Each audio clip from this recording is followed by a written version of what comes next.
Muy buenas a todos. Este es un trabajo correspondiente a la clase Turbomáquinas, correspondiente a la presentación de energía hidroeléctrica en Honduras. Entonces, comenzaremos con la exposición. Historia de las primeras hidroeléctricas en Honduras. Comenzaremos hablando un poco sobre las hidroeléctricas del Cajón, Cañaveral, Río Lindo, el Níspero. El Cajón. Esta central es resultado de 15 años de estudios e investigaciones, los cuales se iniciaron en la década de los 60, cuando la empresa Harsa Engineering de Chicago, Illinois, identificó, entre otros sitios, el potencial hidroeléctrico de El Cajón. En 1967, Motor Columbus Ingenieros, consultores de Suiza, realizó un estudio de factibilidad del proyecto. Los estudios prosiguieron por un periodo de varios años, incluyendo análisis comparativos de rentabilidad con otros proyectos, demostrando las ventajas de El Cajón como real y mejor alternativa. Dentro de esta amplia sala de máquinas se construyeron 8 diferentes niveles, donde están localizadas en su parte inferior las 4 turbinas tipo Francis, en su eje vertical, girando a 300 revoluciones por minuto. Cada turbina mueve un generador de 75 megavatios. Ese generador está conectado a un transformador trifásico que eleva el voltaje de 13.800 a 230.000 voltios. La energía sale por medio de los cables de potencia aislados hasta la subestación. Capacidad instalada: primera etapa 300 megavatios, segunda etapa proyectada 300 megavatios adicionales, aún no se ha ejecutado. Ahora vamos a hablar sobre la central hidroeléctrica El Níspero. A unos 45 kilómetros del este de la ciudad de Santa Rosa de Copán y aproximadamente al sur-oeste de la ciudad de Santa Bárbara se encuentra la central eléctrica El Níspero, que utiliza las aguas del río Palajas cerca de la comunidad que lleva el nombre de El Níspero. Se trata del proyecto impulsado por la Empresa Nacional de Energía Eléctrica, cuyos estudios se iniciaron antes de finalizar la construcción del complejo hidroeléctrico Cañaveral Río Lindo. Entre los dos de su clase es una pequeña obra cuyo costo fue aproximadamente de 45 millones de dólares, pero en su significado es grande por los beneficios que aporta, especialmente a los habitantes de la zona occidental de Honduras. Descripción del proyecto. Esta central hidroeléctrica fue interconectada a la red nacional de transmisión mediante la construcción de 2 líneas desde el Níspero hasta el Mochito, de 34.500 voltios y de 65 kilómetros de longitud aproximadamente. Cada una, a lo largo de estas 2 líneas, se brinda servicio de energía, además del Níspero, a las comunidades siguientes: La Aranda, Agua Blanquita, Caguaca, Concepción del Sur, El Careto, las que están siendo servidas actualmente por 5 líneas de distribución con una longitud total de 5.2 kilómetros, las cuales parten de la línea principal cada una de las poblaciones antes mencionadas. En relación a este proyecto, la ENE invirtió alrededor de 45 millones de dólares, los que fueron financiados con fondos propios y los provenientes de los bancos interamericanos de reconstrucción y fomento y del Banco Centroamericano de Integración Económica. Capacidad de este proyecto es de 22.5 megawatts, capacidad de producción 71 millones de kilowatts anuales, área de embalse 0.365 kilómetros cuadrados.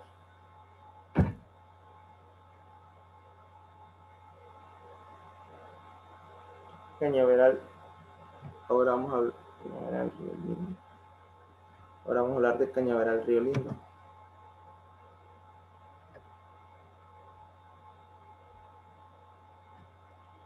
La construcción de la central hidroeléctrica Cañaveral Río Lindo es uno de los grandes esfuerzos realizados en Honduras en materia de generación hidroeléctrica mediante el aprovechamiento racional y máximo de los recursos hidráulicos de la zona del lago de Yohoa. Construcción. La construcción de la primera etapa de este proyecto se inició en el año de 1960 y fue terminada en marzo de 1964, siendo el contratista general para la obra Morrison y Knudsen, una compañía norteamericana. La primera etapa comprendió la siguiente: cierre de 2 desagües naturales del lago, los ríos Enea y Pescadero, Construcción de los acueductos, canal y tubería necesarios para llevar el agua extremo norte hasta Cañaveral, a una distancia de 6 kilómetros. Construcción en Cañaveral de una sala de máquinas en la que se instaló 2 turbinas Francis de eje vertical que giran a 514 revoluciones por minuto.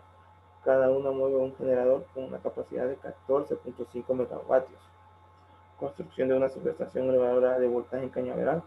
Construcción de líneas de transmisión de alto voltaje, 138.000 voltios a San Pedro Sula y Tegucigalpa.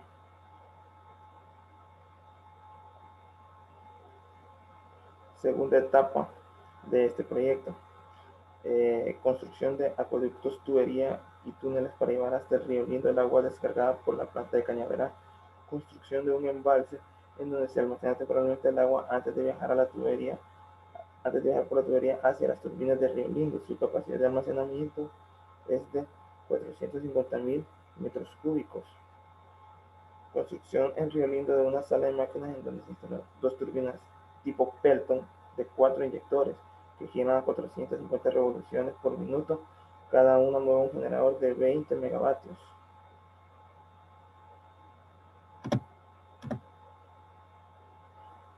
En materia de generación, según la ley del marco del subsector eléctrico de 1994, la generación puede estar a cargo de entidades estatales de propiedad mixta o privadas. Estas entidades están facultadas para vender energía a grandes consumidores o al ENE.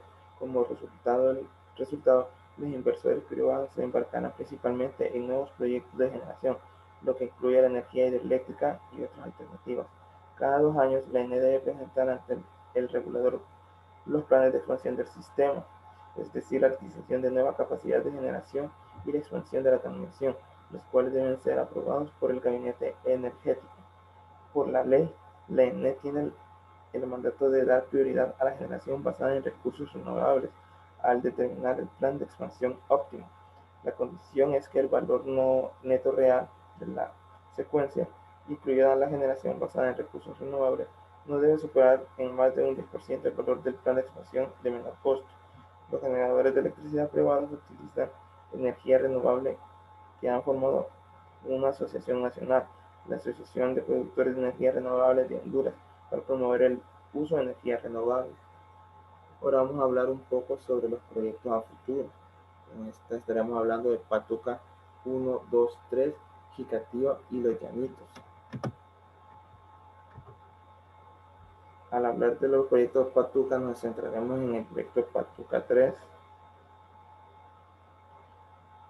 Y este nos dice que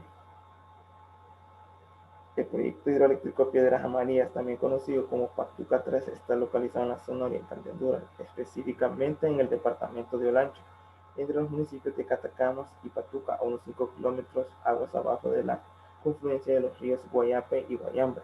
El proyecto almacenará y derivará el agua del río Patuca por medio de una presa de concreto a gravedad de 57 metros de altura, una toma y una tubería a presión, creando una caída bruta de 43.5 metros. Al final de la tubería se concentrará una casa de máquinas superficial con 2 turbinas Kaplan verticales. Entre los principales progresos en las obras de construcción se destacan el área del eje de presa y casa de máquinas, donde se coloca ya la última capa de concreto, la finalización de 11 monolitos y 6 gate piers, columnas donde se instalan las compuertas. Asimismo, se ha incluido con la instalación de compuertas radiales de 4 y 5, estando en proceso la número 3, además de continuar el revestimiento de concreto de los túneles 1 y 2. Ahora hablaremos un poco sobre el proyecto Jicatío y Los Llanitos. Especificaciones técnicas. Los Llanitos contará con 800 megavatios de capacidad instalada y una generación promedio anual de 370 gigavatios hora. El área aproximada del embalse es de 20 kilómetros cuadrados y su volumen es de aproximadamente 731 mmc.